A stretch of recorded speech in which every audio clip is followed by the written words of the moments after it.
태평양 북서부에 위치한 작은 섬, 조용한 이 섬이 강대국들의 대결 장소가 되었습니다. 섬의 주인이 되기 위해 러시아와 일본은 치열한 신경전을 펼치고 있죠. 그런데 팽팽한 균형 속에 놓인 이 섬의 주인으로 한국이 될 수 있다는 소식이 들려왔습니다. 러시아가 섬의 영유권을 포기하고 이를 한국에 넘기겠다는 소리가 나온 것이죠. 대체 어떻게 된 일일까요? 그리고 한국이 이 작은 섬만이 아니라 북극까지도 점령할 수 있다는 소식, 뉴스팩토리에서 전해드리겠습니다. 지도상에서 존재하는지조차 모르지만 가까이 가보면 그 실체를 알 수 있는 땅들이 있습니다. 쿠릴 열도가 바로 그러한 곳이죠.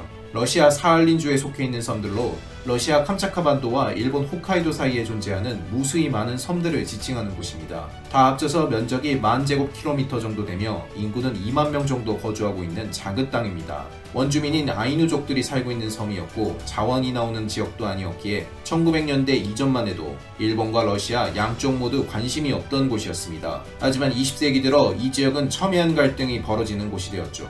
쿠릴 열도의 지정학적 위치가 영토 분쟁의 핵심이 되었습니다. 일본 입장에서는 러시아를 견제하면서 동시에 군사기지를 건설할 수 있는 지역이고, 러시아 입장에서는 반대로 일본을 견제하면서 태평양 진출에 교두보를 만들 수 있기 때문입니다. 그렇기에 양쪽 모두 치열하게 쿠릴 열도가 자신의 땅이라고 주장했습니다. 현재 영토 분쟁의 핵심 지역인 남쿠릴 열도 4개 섬은 러시아가 실제로 차지하고 있습니다. 러시아 대통령 푸틴은 일본의 쿠릴 열도를 반환하는 계획 따윈 없다며 영토 보전에 대한 강력한 의지를 드러냈습니다. 러시아의 영토는 절대 일본에 넘겨줄 수 없다는 것이죠. 이에 질세라 일본은 2020 도쿄 올림픽 사이트에 쿠릴 열도를 자국 영토라 표시하며 러시아와 맞불을 놓았습니다. 러시아는 이례적으로 이번 표기 사건에 분노를 드러내며 올림픽 보이콧까지도 고려한다고 답변하며 일본에 정정 요구를 보냈고, 일본은 이를 무시하는 치열한 신경전을 펼쳤습니다. 이런 치열한 다툼 속에서 충격적인 소식이 들려왔습니다. 바로 쿠릴 열도를 한국에 판매하자는 계획이죠.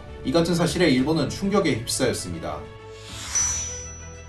사실 러시아가 강경하게 영토 주장을 하고 있지만 러시아는 현재 내부 부채로 인해 쿠릴 열도를 운영할 자금이 없는 상황입니다. 이미 90년대 러시아는 1998년 모라토리움을 선언하면서 경제적 파탄 상태에 빠진 바 있었죠. 한국이 경협차관 14억 7천만 달러를 빌려주면서 러시아 경제가 잠시 숨을 쉬었을 정도로 러시아 경제는 파탄난 상태입니다. 이를 알았던 러시아는 내심 한국이 쿠릴 열도를 가져가 주길 바랬습니다. 실제로 몇 년 전 러시아가 쿠릴 열도 개발 추진 사업을 벌였을 때 가장 먼저 연락한 나라가 바로 대한민국이었습니다. 빅토르 바사르긴 러시아 지역개발부 장관은 한국의 투자자들에게 투자 프로젝트 목록을 넘겼다고 말하며 한국이 프로젝트의 우선 참가자가 되길 바랬던 적도 있었죠. 사할린 주지사 역시 쿠릴 열도 개발에 한국의 참여가 있길 바란다며 경제적 세제 혜택까지 약속하며 의욕적으로 한국의 참여를 독려했습니다. 쿠릴 열도 개발 프로젝트는 17개 인프라 시설을 확충하고 100km에 달하는 도로의 개보수와 아스팔트화를 중점으로 두고 있는 사업으로 사할린 섬 근대화를 위한 초석으로 평가받는 대규모 사업이었습니다.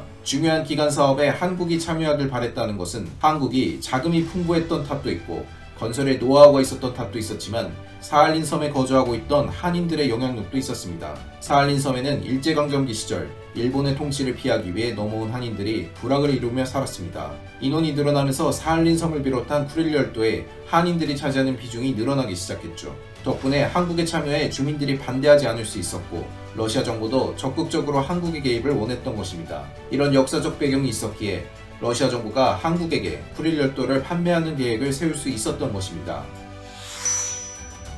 러시아 입장에선 쿠릴 열도를 판매하면 그 돈으로 자국이 진 빚을 갚을 수 있게 되고, 한국 입장에서는 태평양과 북극 항로를 내다볼 수 있는 거점을 확보하게 되는 셈입니다. 두 국가 모두 이득이라고 할 수 있죠. 쿠릴 열도에 거주하고 있는 한인들을 한국인으로 편입시킨다면 섬 유지 역시 어렵지 않습니다. 무엇보다도 한국 입장에서 가장 좋은 점은 북극까지 내다볼 수 있는 군사기지를 세울 수 있다는 점입니다. 최근 북극 항로에 대한 각국의 관심이 뜨거운 상황인데요. 러시아와 미국은 물론이고 심지어 중국과 일본까지도 북극 항로 선점 경쟁에 뛰어들었습니다. 북극 항로를 이용한다면 기존 항로보다 몇천 킬로미터는 줄어든 거리를 이동할 수 있기에 물류 공급에 유리한 고지를 차지하게 됩니다. 더군다나 북극에 잠들어 있는 석유는 물론이고 각종 귀금속 개발까지도 노려볼 수 있게 되어 미래 국가 경쟁력에 있어 중요한 사업이죠. 이제까지는 한국이 북극 항로 경쟁에 뛰어들 명분이 없었으나 쿠릴 열도를 한국이 가지게 된다면 명분은 물론이고 실제적인 이익까지 차지할 수 있기에 러시아의 판매를 거절할 이유가 없게 됩니다.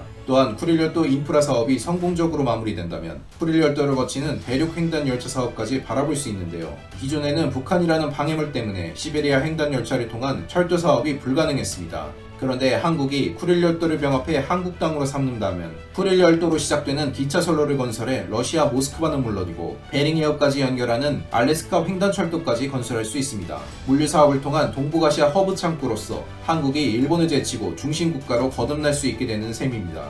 러시아도 횡단 열차를 통한 혜택을 볼 수 있기에 쿠릴 열도 판매로 한국과 러시아 모두 이득을 볼 수 있는 상황이죠. 러시아의 쿠릴 열도 판매 계획이 새어나오자 일본은 다급하게 쿠릴 열도 문제를 해결하기 위해 러시아의 쿠릴 열도 2개 섬을 포기할 수 있다고 말하며 다급하게 러시아의 마음을 달래려는 움직임을 보였습니다.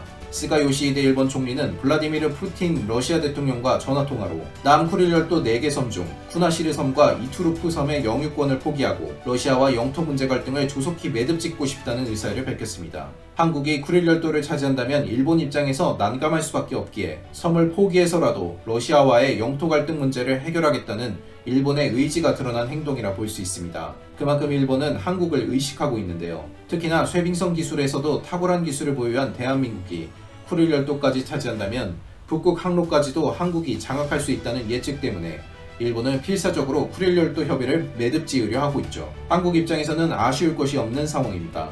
러시아가 쿠릴 열도를 넘겨준다면 그것만으로도 한국에게는 큰 이득이면서 동시에 일본도 견제할 수 있기에 한국은 너무나도 유리한 패를 쥐게 되었습니다.